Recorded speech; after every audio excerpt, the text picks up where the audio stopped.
This episode of the D-Lou podcast is brought to you by Goalie Nutrition. As someone who's used Goalie for quite some time, I can tell you that they're not only very good, but they're very beneficial. My favorite are the Super Green Gummies. The Super Green Gummies are uniquely crafted with a spectrum of essential nutrients such as vitamins A, B12, folic acid, and thiamine. It supports a healthy liver function, healthy nervous and immune system, digestive health, a boost to your metabolism, and overall health and well-being. There are no artificial sweeteners, flavors, or colors from artificial sources. They're vegan-friendly, gluten-free, and gelatin-free. All loyal listeners of the D-Lou podcast get a special 10% discount at checkout. Go to goalie.com, use promo code DLEW. That's goalie.com, use promo code DLEW. This podcast is a Believe Network and Siete production.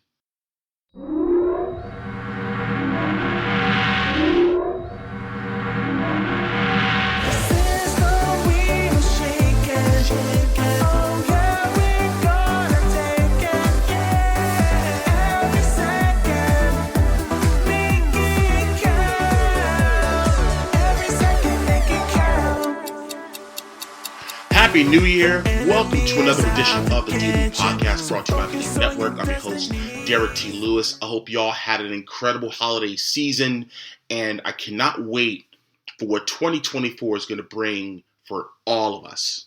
But, this week's episode, is really going to be touching on this past week in pro wrestling. AEW's World End event that took place at the Nassau Coliseum in Uniondale, Long Island, New York. Talking about all the matches there, and of course, the moment that everyone was talking about from this past Monday's Monday Night Raw, when the one and only Dwayne "The Rock" Johnson shocked the WWE Universe with his return. I know there was a talk about a former WWE champion, appearing. Of course, there was a little gag in between that, and then of course, The Rock returned, hitting the one line that sent shockwaves throughout the entire wrestling industry, and we'll get to that, later on in the episode. But I do want to break down, the entire card from AEW's World End, give you my opinions on it, as far as where they're at and where I feel where they're going in the new year. But the first match that, this is 0 hours, so this is obviously before the actual live pay-per-view goes on. It was a women's singles match with Chris Statlander facing Willow Nightingale, two talented individuals. Watching the match, and again, this is me not crapping on AEW or anything like that. I just thought that there were some miscues in the match, and it was kind of wonky a little bit.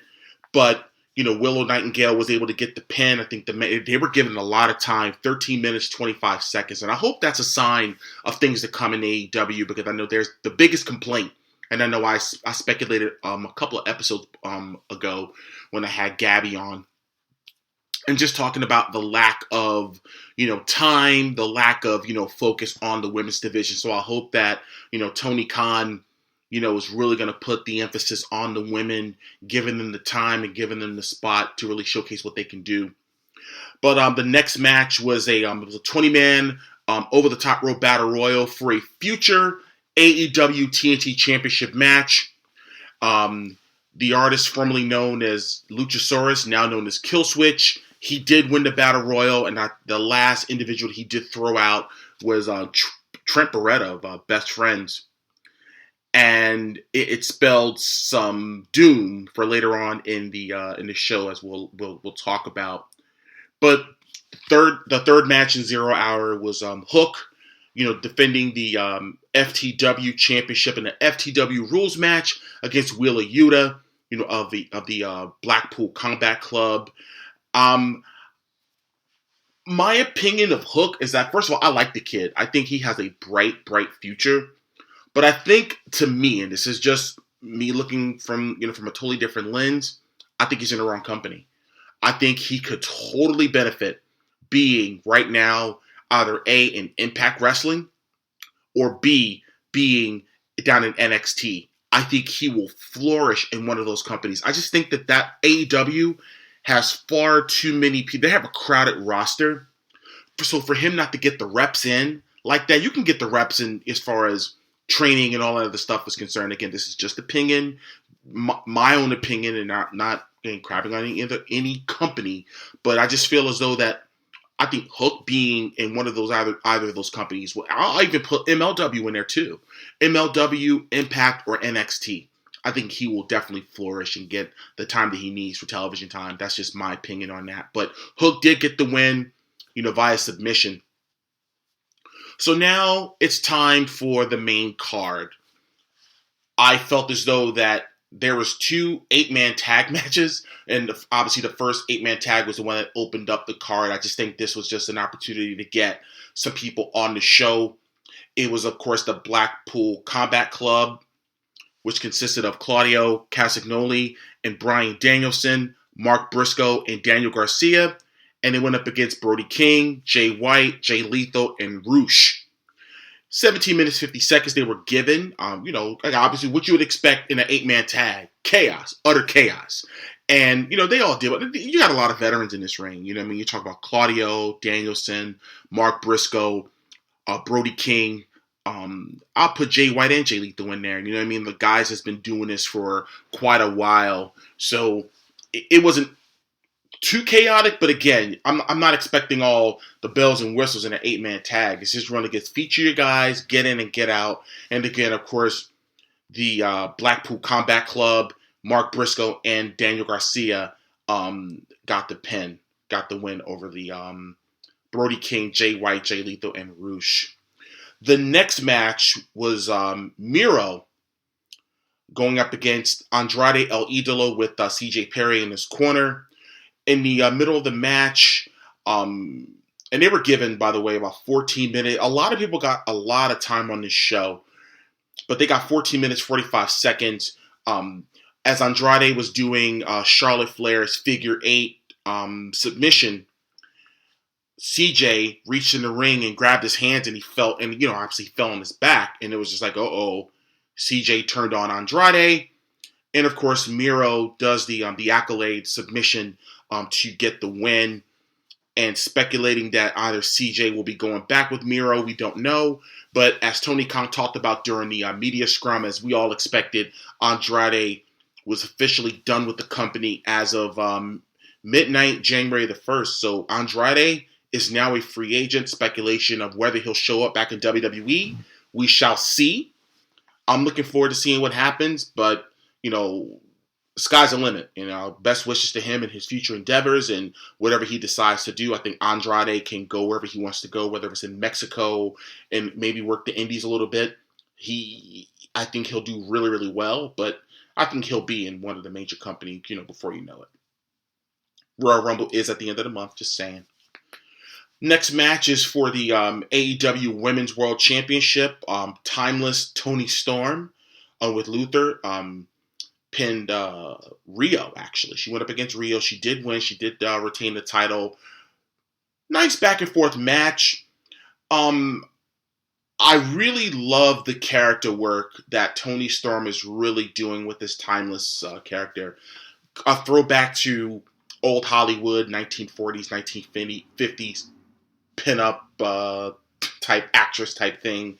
Very Marilyn Monroe-esque as she's doing, some of the mannerisms, and obviously when they're going from color to black and white, I think is pure genius. So I just feel as though that keeping the belt on her is probably going to be the best thing for them, at least going into the middle of I would say by the summer of 2024. Keep the belt on Toni Storm. Obviously put, more credibility on the title as she begins to stack up win after title defense after title defense. So again, and big ups to Rio. I hope that she can stick around a lot more. We can see her a lot more. Again, she was the first ever AEW Women's World Champion, and I hope we can see a lot more of her, in the coming year. Now, originally, this match was supposed to have been Swerve Strickland going up against Keith Lee, but before the event, Tony Khan had mentioned that the doctors could not clear Keith Lee for an undisclosed injury. He had mentioned something that he had been injured going back to last year, to 2022. And he's just been working through an injury. And, in his place was going to be Dustin Rhodes. Now they worked some spots in the beginning where you thought that it was just going to be a no contest because he injured Dustin's leg. outside of the ring before they can even ring the bell. And I'm like, okay, I didn't mind that at all because I'm thinking, okay, this makes Swerve an even bigger heel by attacking the veteran like that. I mean, and they obviously had his leg on a cinder block, and he jumps off the top rope onto his leg, and, Dustin's really selling it well. And as they were walking, as the medical staff and the referees were carrying Dustin back up the aisle, he said, "No, I want to go in, and the referee was like, "Are you sure? Are you sure?" And the match starts. They were able to get 9 minutes 30 seconds out of it. Dustin got some offense in, which is really cool. But of course, Swerve does get the win, by a pinfall. So I think this year Swerve is going to be the guy that's going to be. I think it's going to be the next guy that's going to win the world title in AEW. That's just what I think. The way they're positioning him right now to be. And I think this is a good start, for him for sure. But as I alluded to earlier, there was another 8-man tag match. I think these were all the guys that may have been in the tournament, I think, but I'm not sure. But it was La Sex Gods. That was Chris Jericho and Sammy Guevara, Sting and Darby Allin. And they went up against Ricky Starks, Big Bill, of course, the tag team champions, and Konosuke Takeshita and Powerhouse Hobbs. It was a big "F-U Callous" chant by a very riotous Long Island crowd. Like I said, in the 8-man tag, again, I'm not expecting the world's greatest technical wrestling match. It's just really getting everybody in there, to do some spots, just do the basic things in there.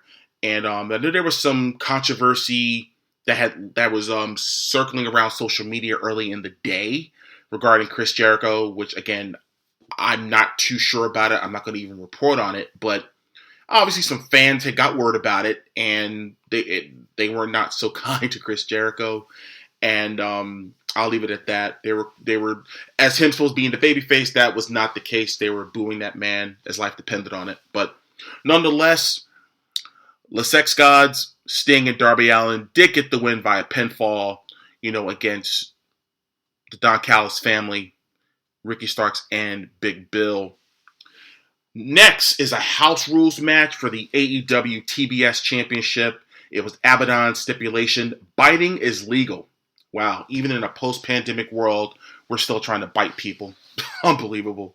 But Julia Hart did defend against Abaddon. She defended against Abaddon. And again, I said it before, Julia Hart was my breakout star of 2023. As a matter of fact, not only was she the D-Lou podcast breakout star of the year, she was the New York Post. That's right, ladies and gentlemen, the New York Post breakout star of the year. So I don't want to say that I know what I'm talking about, but I kind of know what I'm talking about when I'm looking at, people that are really getting themselves over, getting themselves to the next, taking their skill set to the next level. And you really saw Julia Hart become a star, overnight as she began to just ascend.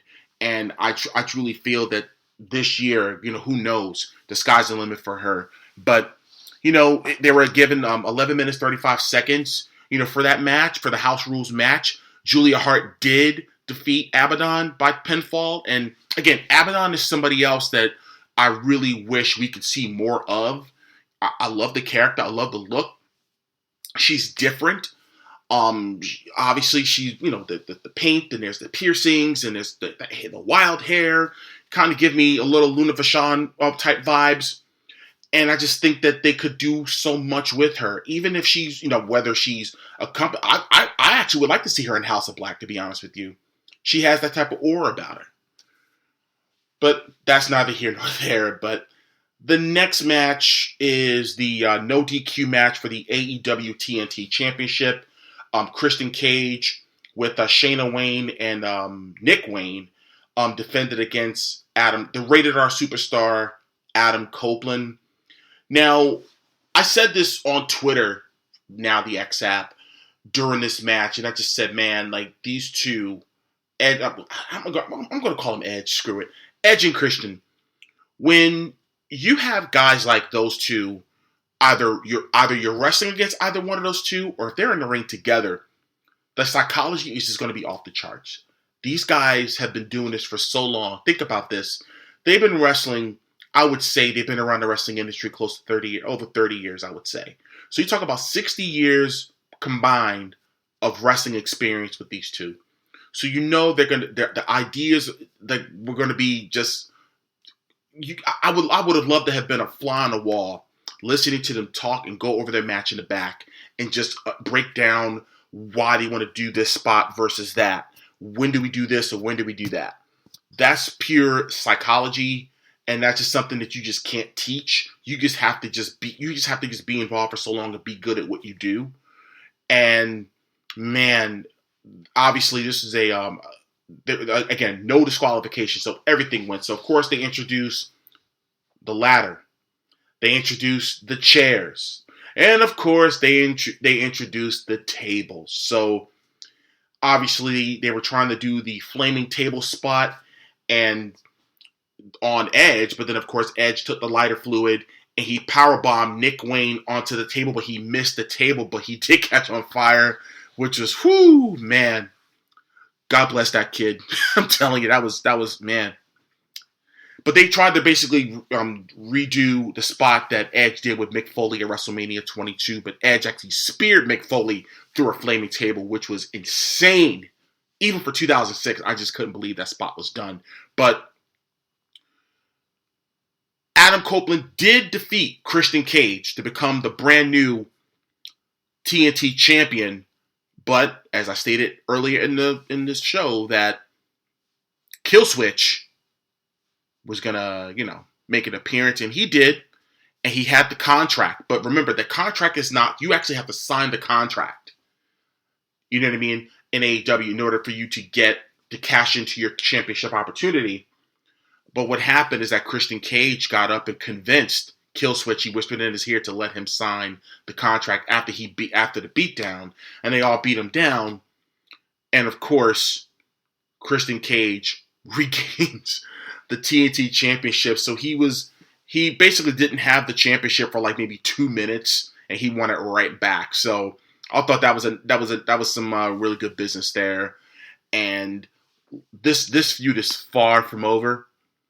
I'm thinking they're probably going to end up doing a TLC match at some point. I could totally see that being done at Revolution. Who knows? I think that would be good if they were to do a TLC match for the TNT title and see what goes from there. Up next is the championship final for the Continental Classic for the inaugural American Triple Crown Championship. So it's the ROH title, the New Japan Strong Openweight Championship, and the inaugural AEW Continental Championship between Eddie Kingston and Jon Moxley. And this match, was strict.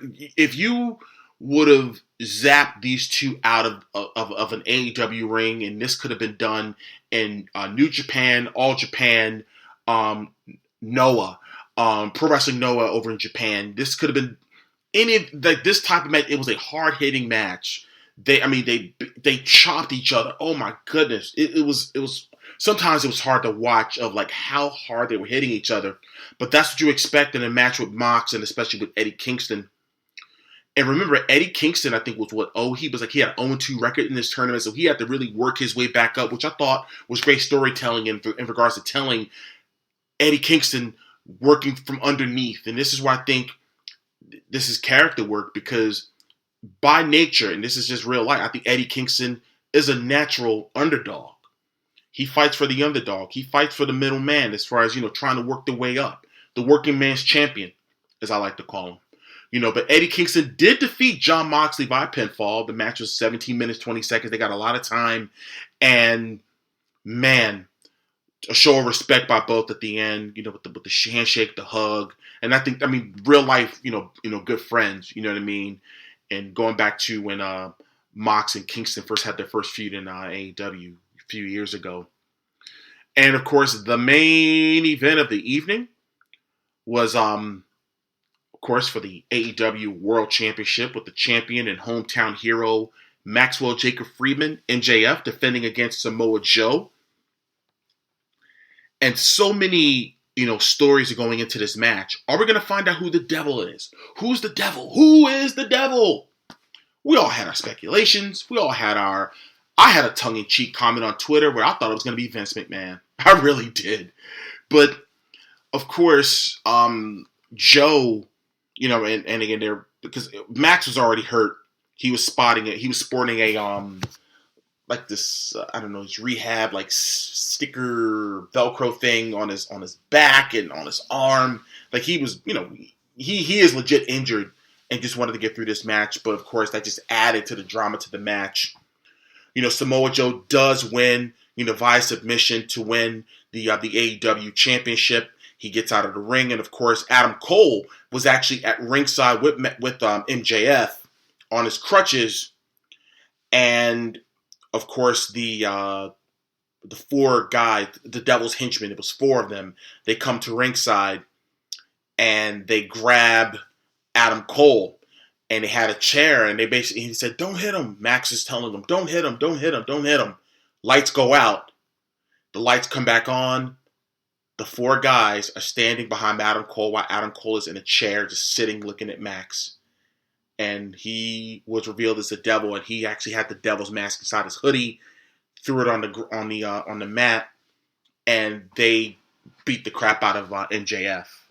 And I mean, they're beating him down, and that's how they go off of the air. So, a lot of questions that has to be answered of why Cole, why? What's going to happen with Samoa Joe? Who's going to be the first man to challenge Samoa Joe for his newly won AEW World title? We shall see. I don't know. But I do know this.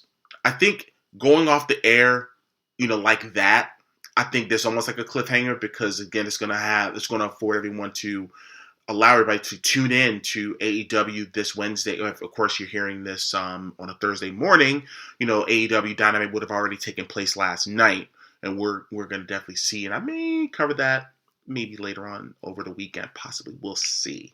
I got a lot of stuff happening this weekend, but kudos to AEW. And by the way, AEW turned 5 on January the 1st. I want to give a huge congratulations to Tony Khan and All Elite Wrestling on turning 5 years old on the 1st.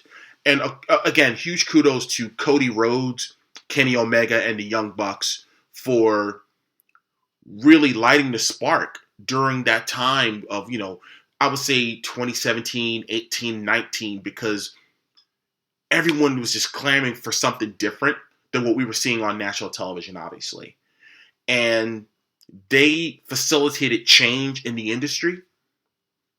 A lot, and it afforded another company to rise, force some contracts to be signed, and for people to stay and people to go.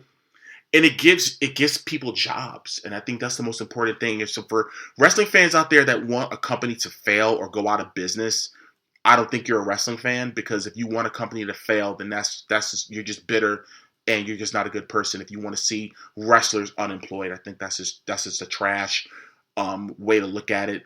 Me personally, I want all the companies to succeed, whether they're national, like WWE, AEW, Impact, MLW, New Japan. I want all those companies to succeed.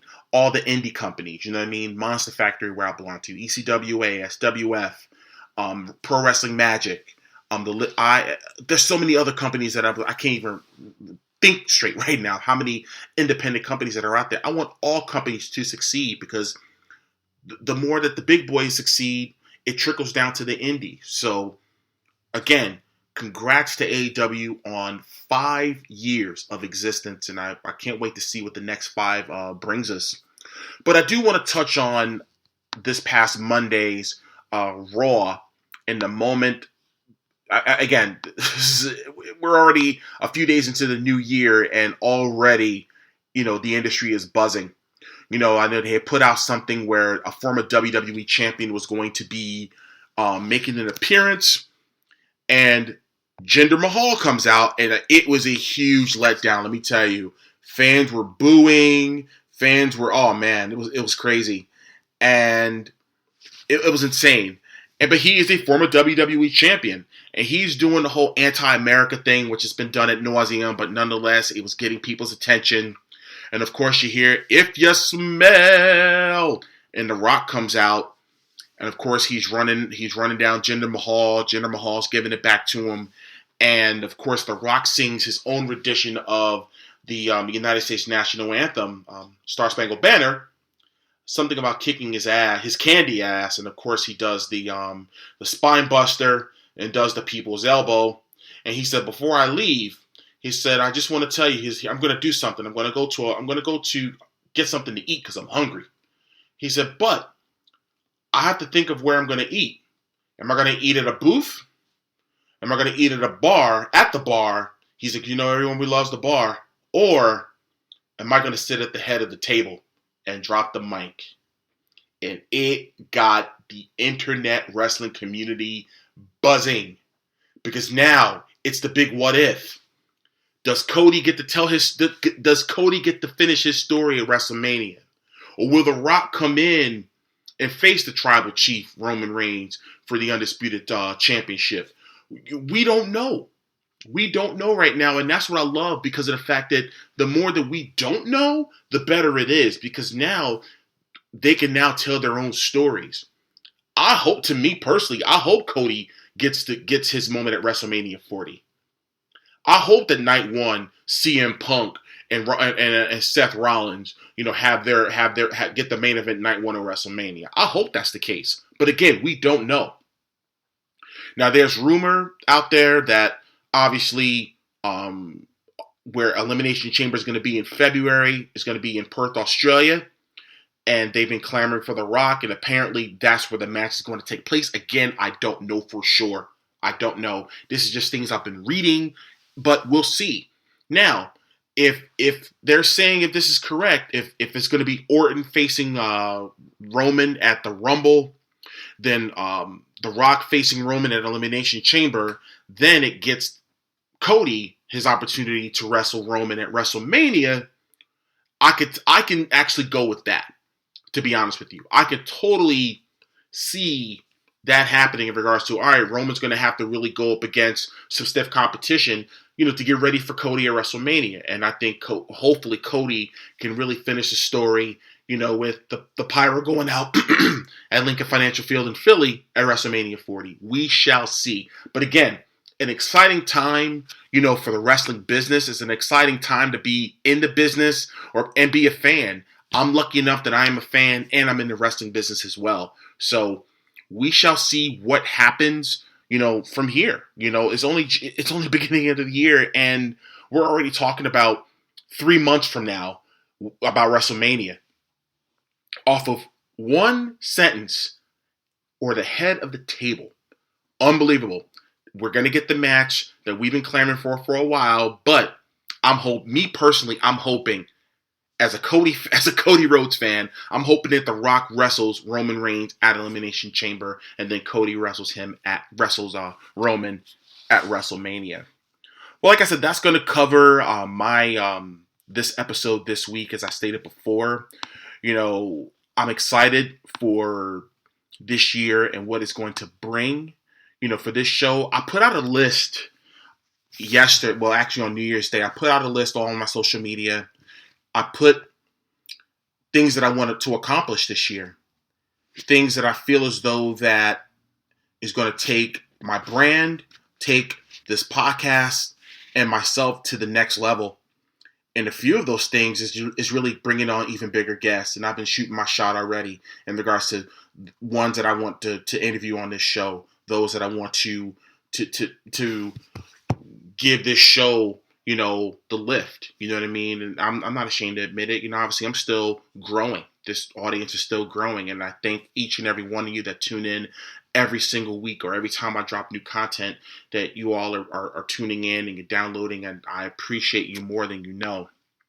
Well, in case you guys didn't know, I'll tell you now that the D-Lou Podcast is now a brand affiliate of WWEshop.com. You can get all your latest merchandise and you can wear them proud, especially the brand new CM Punk merchandise, the brand new Randy Orton merchandise, And the list goes on and on. Wherever you want to get, whichever WWE superstar that you want to support, you can go to my link in the podcast description for WWE Shop. You can click on that link right there and make sure you get all of your favorite WWE superstar merchandise as we head into WrestleMania season. You know, the Royal Rumble's coming at the end of the month, so make sure that you get all of the merchandise you so desire. You can also get and listen to, actually, you can stream my single Espacion with Angie Stars. You can still on all platforms. The song is literally on every platform you could possibly think of. Make sure that you're streaming the record. Also, the music video, you can listen to it on, actually watch it rather, on YouTube, Vivo, Tidal, and also Apple Music. Make sure you're doing that. For all the fellas out there, all right, are you sick and tired of using the drugstore hair dye brand that's not getting the job done? If you want to use a great product to cover those grays, have no fear. Simpler Hair Color is here. No mixing, no dripping, no mess. Easy to use wherever you're beginner or a pro. You can go to simplerhaircolor.com and use my promo code DLEW10 for your 10% discount at checkout. Again, at simplerhair.com using promo code DLEW10 for your 10% discount. Follow all of my social media, okay, at The Real DT Lew on all my social media, with the exception of Facebook, which is Derrick T. Lewis official page. Shop.derricklewis.com is currently being revamped with all of my hoodies and tees, so be on the lookout for that when that update does happen. But if you have any questions or if you want to be a guest on the D-Lew podcast, you can email at the brand new email address info@thedlewpodcast.com. Well, I'm going to get out of here, and as I always say, no matter what it is you do in life, always remember to make it count. See you next time.